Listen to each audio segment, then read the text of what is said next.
कहते हैं अगर आप किसी चीज़ का दाम नहीं दे रहे तो बिकने वाली चीज़ आप है। ज़्यादातर सोशल मीडिया प्लेटफॉर्म्स ने सिर्फ हमारे ध्यान और समय को बेचने का धंधा बना रखा है। ये कंपनीज हमारे दिमाग की स्वाभाविक कमजोरियों का फ़ायदा उठाकर हमारी इच्छा शक्ति को प्रभावित कर रही है, और ये संभव हुआ है क्योंकि आपका ज़रूरी डेटा उनके पास है। ज़रा सोचिए इस डेटा का वो क्या करना चाहेंगे। जाहिर सी बात है, अपने बिजनेस में मुनाफा करना। आगे हम पूरी डिटेल और सरलता के साथ जानेंगे कि ये सिस्टम आखिर काम कैसे करता है, कितना खतरनाक है हमारे दिमाग के लिए, इसकी प्रक्रिया, नतीजा और छुटकारा सब कुछ जानेंगे। नमस्कार, मैं हूँ रोहित। मैंने इस वीडियो की जानकारी ध्यानपूर्वक रिसर्च से निकाली है, तो अगर आप इसे अंत तक देखते हैं तो ही आप सच को जान पाएंगे। थोड़ा सा इतिहास से शुरू करते हैं, फिर हम कई साइंटिफिक स्टडीज़ और मानसिक प्रभाव की बात करेंगे। 1998 में जब गूगल आया, उसके एक वर्ष पहले 1997 में दुनिया का पहला सोशल मीडिया प्लेटफॉर्म बना 6 डिग्रीज। ये बस कुछ सालों तक ही चला। फिर 2003 में माई स्पेस लॉन्च हुआ, पहली प्रमुख सोशल नेटवर्किंग साइट जो म्यूजिशियंस और आर्टिस्ट्स के लिए बनी थी। फिर 2004 में फेसबुक आता है। इसकी शुरुआत सिर्फ हार्वर्ड के स्टूडेंट्स के लिए हुई थी। फिर धीरे धीरे कई सोशल मीडिया प्लेटफॉर्म्स आए, ऑरकुट, फ्रेंडस्टर। इन सब सोशल मीडिया प्लेटफॉर्म्स का एक ही गोल था, असली दोस्तों को ऑनलाइन कनेक्ट करवाना। शुरुआत में कोई प्लान नहीं था पैसे कमाने का, कोई एल्गोरिदम्स नहीं थे, बस सिंपल फीड था। जो पोस्ट पहले आई वो पहले दिखी। 2005 में फेसबुक ने पहली बार एडवर्टाइजिंग एक्सपेरिमेंट किया। सिंपल बैनर एड्स थे, ये व्यक्तिगत नहीं थे। याहू एड्स के एक वर्ष बाद सन 2000 में गूगल ने अपना एडवर्ड्स निकाला, जिसने साबित किया कि ऑनलाइन एडवर्टाइजिंग सबसे प्रॉफिटेबल बिजनेस है। गूगल का मॉडल सर्च पर बेस्ड था। आप जो सर्च कर रहे हैं उससे रिलेटेड एड्स दिखते थे। अब गूगल अच्छा प्रॉफिट कमा रहा था, तो सोशल मीडिया प्लेटफॉर्म्स को समझ नहीं आ रहा था कि वो अपने मॉडल से कैसे कमाई करे। उनके यूज़र्स तो कुछ सर्च नहीं कर रहे, बस फ्रेंड्स के पोस्ट देख रहे थे। फिर फेसबुक को एक तरीका सूझा। फेसबुक को लगा कि यूज़र्स का बिहेवियर डेटा सबसे कीमती है। बिहेवियर डेटा मतलब आप कितनी देर कौन सा पोस्ट देखते हैं, किस पर क्लिक करते हैं, कब ऑनलाइन आते हैं, एट्सेट्रा। ये डेटा फेसबुक के लिए इम्पोर्टेंट था। इसलिए 2007 में फेसबुक ने बीकॉन लॉन्च किया, एक ऐसा सिस्टम जो ट्रैक करता था कि आप फेसबुक के बाहर कौन सी वेबसाइट पर जा रहे हैं। फिर यूजर्स की प्रतिक्रिया से उन्हें इसे बंद करना पड़ा। फेसबुक का फीड शुरुआत में सिंपल था, बस फ्रेंड्स की रिसेंट एक्टिविटीज आती थी। 2006 में फेसबुक ने न्यूज़ फीड इंट्रोड्यूस किया। पहली बार एल्गोरिदम्स ने डिसाइड किया कि आपको क्या दिखाना है। ये वो मोमेंट था जब कंट्रोल यूजर्स के हाथ से निकलकर एल्गोरिदम के हाथ में चला गया। आप डिसाइड नहीं कर सकते थे कि क्या देखना है, प्लेटफॉर्म डिसाइड कर रहा था। ट्विटर ने रियल टाइम अपडेट्स का कंसेप्ट लाया, लिंक्डइन ने प्रोफेशनल नेटवर्किंग, फोरस्क्वायर ने लोकेशन बेस्ड शेयरिंग, इंस्टाग्राम ने फोटो सेंट्रिक सोशल मीडिया बना दिया। हर प्लेटफॉर्म अपनी यूनिक आइडेंटिटी बनाने की कोशिश कर रहा था। इन सभी का एक कॉमन गोल था, यूजर्स का समय लेना। 2007 में आईफोन के बाद मोबाइल ऐप्स का युग शुरू हुआ। स्मार्टफोन्स की मदद से इतिहास में पहली बार यूजर्स के पास हर वक्त एक डिवाइस होता था, जिसमें सोशल मीडिया यूज करना ज़्यादा आसान हो गया। मोबाइल्स में पुश नोटिफिकेशंस का कंसेप्ट आया। इन नोटिफिकेशंस ने आग में घी डालने का काम किया। इन सोशल प्लेटफॉर्म्स ने रियलाइज़ किया कि जितना डिटेल्ड डेटा होगा उतनी सटीक एडवर्टाइजिंग हो सकती है। लोकेशन ट्रैकिंग, कॉन्टैक्ट लिस्ट लेना, browsing history, app usage patterns, सब कुछ कलेक्ट करने की रेस शुरू हुई। फ्री सर्विस के नाम पर आपका ज़रूरी डेटा लिया जा रहा था, लेकिन यूजर्स को नहीं पता था कि इस डेटा का क्या किया जा रहा है।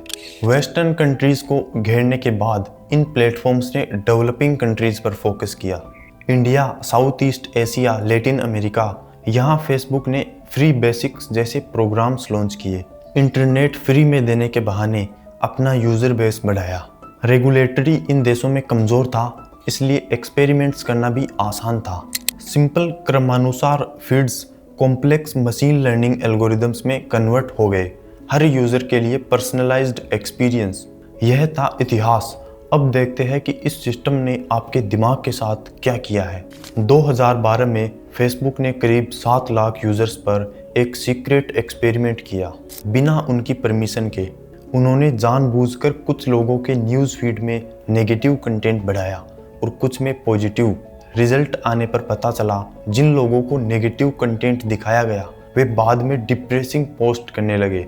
यह साइकोलॉजिकल मैनिपुलेशन था। 2021 में फेसबुक की फ्रांसिस होगन ने यूएस कांग्रेस के सामने लीक किए गए डॉक्यूमेंट्स पेश किए। क्या आपने कभी सोचा कि एक लाइक, एक कमेंट या रील स्क्रॉल करने में इतना मज़ा क्यों आता है? फेसबुक के लाइक बटन को जस्टिन रोजेनस्टाइन की टीम ने बनाया था। आज वही जस्टिन अपने फ़ोन पर पेरेंटल कंट्रोल्स लगाते हैं और इसे सूडो प्लेजर कहते हैं। स्टैनफोर्ड यूनिवर्सिटी की डॉक्टर अन्ना लेम्के की रिसर्च इसका जवाब देती है। सोशल मीडिया आपके दिमाग में डोपामीन छोड़ता है। ये वो केमिकल है जो खुशी और उमंग का एहसास कराता है। ये वही डोपामीन है जो कोकेन जैसी ड्रग्स से रिलीज होता है। हाँ, सही सुना आपने। फर्क सिर्फ इतना है कि सोशल मीडिया का डोज छोटा है पर बार बार आता है। 2024 की एक स्टडी कहती है कि ज़्यादा सोशल मीडिया के यूज से दिमाग के डोपामीन रिसेप्टर्स कमज़ोर हो जाते हैं, जिससे खुशी महसूस करना मुश्किल हो जाता है। 2021 की उनकी किताब डोपामीन नेशन बताती है कि हर नोटिफिकेशन आपके दिमाग के रिवॉर्ड सिस्टम को जगाता है। सोशल मीडिया की लत आपके दिमाग को रीवायर करती है। हर स्क्रॉल, हर लाइक वो आदत को और गहरी बनाती है। अब जानते हैं आखिर ये प्लेटफॉर्म्स हमसे चाहते क्या है। इनका गोल है हमें इस इंसान का ध्यान ज़्यादा से ज़्यादा हमारी तरफ खींचना है। किसी भी एक चीज़ को ऐसे डिज़ाइन किया जाता है कि आपको यूज़ करने में मज़ा आए, और यही तो वो चाहते हैं। और इसके लिए वो डिज़ाइन सीक्रेट्स का यूज़ करते हैं। रेड नोटिफिकेशन नज़र पकड़ते हैं। हाई कंट्रास्ट कलर ध्यान के लिए चुंबक है। सीन पार्कर, फेसबुक के फाउंडर, ने खुद कहा है, हम जानते थे कि हम मानव साइकोलॉजी की एक कमजोरी का फ़ायदा उठा रहे हैं। इन्वेंटर्स और रचनाकारों ने भी इसे सचेत रूप से समझा, फिर भी हमने ऐसा किया।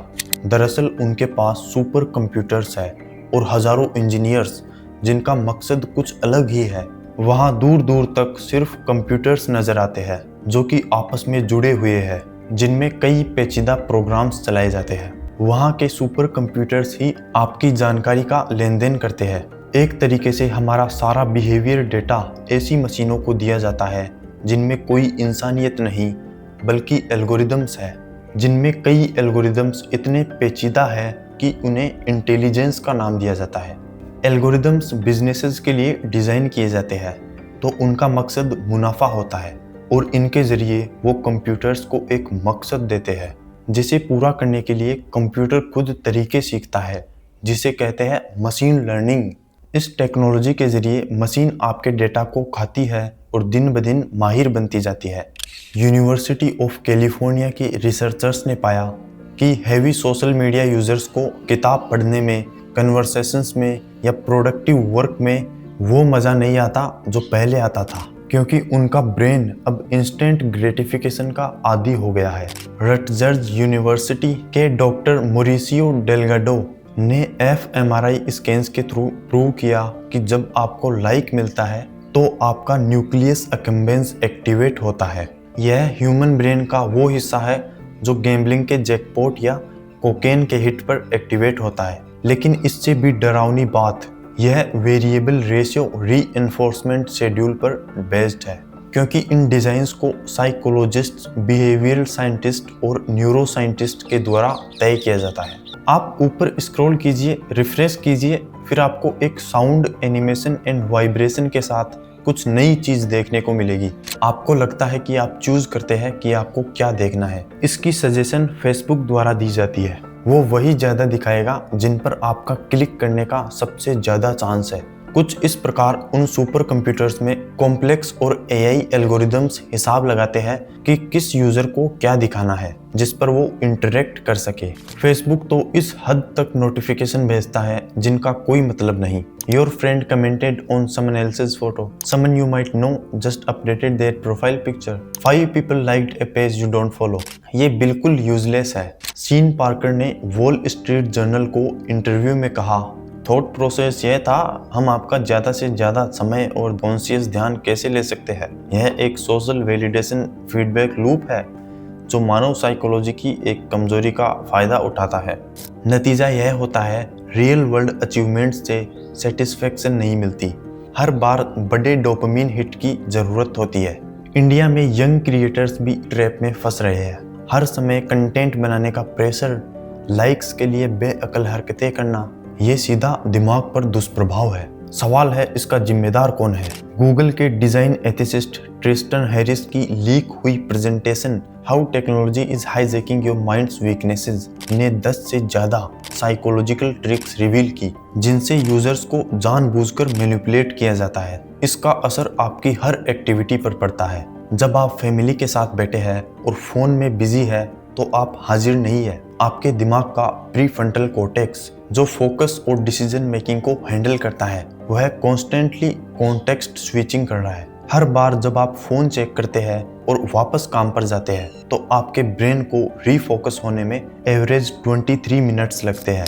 मैगिल यूनिवर्सिटी के डॉक्टर डेनियल लेविटिन ने दिखाया कि मल्टीटास्किंग असल में मिथ है। आपका ब्रेन बार बार टास्क स्विच करता है और हर स्विच पर ग्लूकोज बर्न होता है, स्ट्रेस हार्मोन्स रिलीज होते हैं। इससे इन्फ्लुएंसर्स भी नहीं बचे। जेम्स चार्ल्स ने एडमिट किया कि वह रोज 12 घंटे से ज्यादा फोन पर रहता है। 80% स्मार्टफोन यूजर्स को लगता है कि फोन वाइब्रेट हुआ, जबकि हुआ ही नहीं। यह हाइपर विजिलेंस और एंजाइटी का सिम्टम है।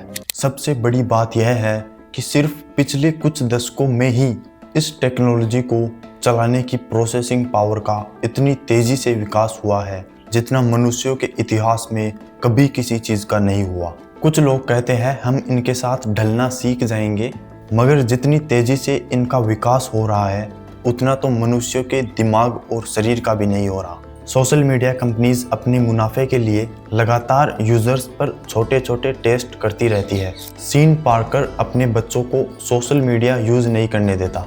बिल गेट्स ने अपने बच्चों को 14 साल की उम्र तक फोन नहीं दिया था। स्टीव जॉब्स के बच्चे आईपैड यूज नहीं करते थे। एवरेज फेसबुक यूजर का अटेंशन एनुअली लगभग $13 का है। बात तब हाथ से चली जाती है जब लोग कलर और ब्यूटी फिल्टर्स जैसे मीनिंगलेस चीज़ों को यूज करते हैं, यानी खुद को नापसंद करना। लोग खुद को झूठा और काल्पनिक एहसास दिलाने के लिए इस हद तक गिर जाते हैं कि आत्मसम्मान को नकार देते हैं। आप इंस्टाग्राम खोलते हैं, देखते हैं अपने कॉलेज फ्रेंड्स की दुबई की फोटोज, उनकी नई कार, परफेक्ट रिलेशनशिप। अचानक आप अपनी लाइफ को उसकी लाइफ से कंपेयर करने लगते हैं। वह फीलिंग आती है किसी चीज़ के पर्याप्त नहीं होने की, जैसे आप कुछ मिस कर रहे हो। यह फीलिंग फोमो कहलाती है, फियर ऑफ मिसिंग आउट। और इसी के साथ आपको समाज से फर्जी राय दिलाई जाती है कि आप कैसा बन सकते हैं, जबकि आपको तो खुद सोचना चाहिए। सबसे डार्क रहस्य जानना बाकी है। इंस्टाग्राम ने अपने इंटरनल रिसर्च डॉक्यूमेंट्स जो फ्रांसिस होगन ने लीक किए, इनमें साफ साफ लिखा है, we make body image issues worse for 1 in 3 teen girls. अब हम इन प्लेटफॉर्म्स की काबिलियत जानते हैं। ये सोशल मीडिया प्लेटफॉर्म्स दुनिया भर में समाज के विचारों को बदलने और उनको हिलाने की काबिलियत रखते हैं। अब तक सोशल मीडिया की इंफॉर्मेशन से कई तरह के आंदोलन हुए, जिसमें सांप्रदायिक दंगे भी हुए।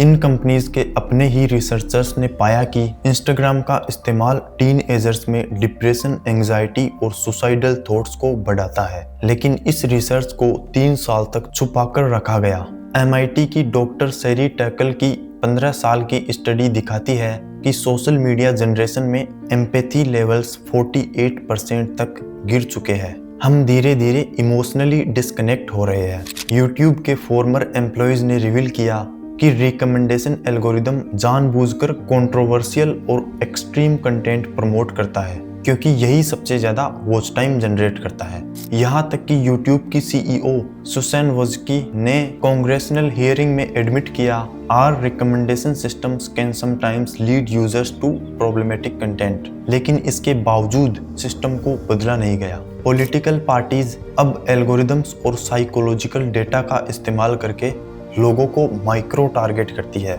इंडिया में व्हाट्सएप फॉरवर्ड्स, फेक न्यूज और सांप्रदायिक चिंताएं इसी तरीके से बढ़ी है। 2019 इलेक्शंस में पहली बार साइकोलॉजिकल माइक्रो टारगेटिंग का मैसिव स्केल पर यूज हुआ, और जब लोग पहले से ही डोपामिन आदि और अटेंशन हाईजैक्ड होते हैं तो वे पॉलिटिकल मैनिपुलेशन के लिए सबसे आसान टारगेट्स बन जाते हैं। यह कोई कोइंसिडेंस नहीं है, यह पूरा डिजाइन है। कहते हैं दुनिया में सिर्फ 2 इंडस्ट्रीज है जो अपने कस्टमर्स को यूजर्स कहती है, ड्रग्स और टेक्नोलॉजी। ये था इनका दिल दहला देने वाला सच। अब जानते हैं कि हम इस बिछाए गए जाल से बच कैसे सकते हैं। तो देखिए, आपका मुकाबला आर्टिफिशियल इंटेलिजेंस से है। आमतौर पर हम यह शिकायत करते हैं कि ये कंपनियां अपने मुनाफे के लिए काम कर रही है, जबकि शिकायत तो यह होनी चाहिए कि कोई कानून कायदे ही नहीं है। और ऐसे में ये कंपनीज कहती है कि हम खुद को नियंत्रित करेंगे, जो कि बकवास है। अब मैं आपको कुछ तरीके बताता हूँ जिनके बारे में आप सोच सकते हैं, और अगर आप इन्हें अपनाते हैं तो आप इस जाल से बाहर निकल पाएंगे। सभी नोटिफिकेशंस बंद कीजिए, सिर्फ जरूरी नोटिफिकेशंस रखिए, जैसे कि कॉल्स, मैसेजेस एटसेट्रा। सभी सोशल ऐप्स पर टाइम लिमिट सेट कीजिए और स्लीप टाइम भी सेट कीजिए। ऐप्स के बाहर आप फ़ोन से भी टाइम लिमिट सेट कीजिए। स्क्रीन की ब्लू लाइट से आपकी नींद उड़ती है और आप स्क्रॉल के जाल में फंसे रह जाते हैं, इसलिए आप फ़ोन में भी स्लीप टाइम सेट कीजिए। जब आप काम कर रहे हो तो फोकस मोड ऑन। अब मैं आपको इससे भी शानदार तरीका बताता हूँ। गैर ज़रूरी ऐप्स को डिलीट कर दीजिए, और कभी यूज़ भी करना हो तो वेबसाइट सभी की होती है। डॉक्टर कैथरीन प्राइस की how to break up with your phone कार्य प्रणाली भी कारगर है। अब आप जानते हैं कि यह सिस्टम काम कैसे करता है और इससे बचना कैसे है। मुझे पता है अगर मैं कंट्रोवर्शियल टॉपिक्स और इन सब पर वीडियोस बनाऊं तो अच्छे खासे व्यूज़ आ सकते हैं, लेकिन मुझे डिसाइड करना है कि मुझे किस तरह की ऑडियंस चाहिए। मुझे कई लोग कहते हैं कि उस टॉपिक पर वीडियो बनाओ, रील बनाओ, लेकिन क्या मैं बनाऊं? यह हम खुद सोच सकते हैं, क्योंकि अगर हम दूसरों की पसंद पर चलेंगे तो सच में हम कौन हुए। और आप अपने छोटे बच्चों को सोशल मीडिया यूज़ मत करने दो। उनकी फ़ोटोज़ सोशल मीडिया पर पोस्ट मत करो, उन्हें प्राइवेट रखो, उन्हें इस लाइक्स के जाल से दूर रखो। मैं आपको एक और विचार बताना चाहूँगा। कई लोग इसे एक अलग दुनिया मान लेते हैं और रियल लाइफ को उससे अलग, जबकि ऐसा नहीं है। असलियत तो यह है कि यह इसी दुनिया का हिस्सा है। अगर हम सचेत रूप से देखें तो यही दिखाई देता है। और आप भी खुद सोचिए इस बारे में। इस वीडियो के लिए मैंने बहुत मेहनत करी है। अगर इस जानकारी ने आपको सोचने पर मजबूर किया है तो इसे ज़रूर लाइक कीजिए, और ऐसी शानदार जानकारी के लिए इस सब्सक्राइब बटन पर टैप कीजिए, ताकि YouTube आपको थॉटफुल चीज़ें दिखाए, ना कि ऊटपटांग चीज़ें। आप ईमानदारी से कमेंट में बताइए कैसी लगी ये वीडियो। अगर कोई कमी लगी हो तो भी बता दीजिए। वैसे मैं अपनी वीडियोस को शेयर करने के लिए नहीं कहता, मगर यह जानकारी सबके पास जानी चाहिए, तो आप इसे अपने दोस्तों के साथ ज़रूर शेयर कीजिए, ताकि वो भी इस जाल से बाहर निकल सके। मिलते हैं अगली वीडियो में।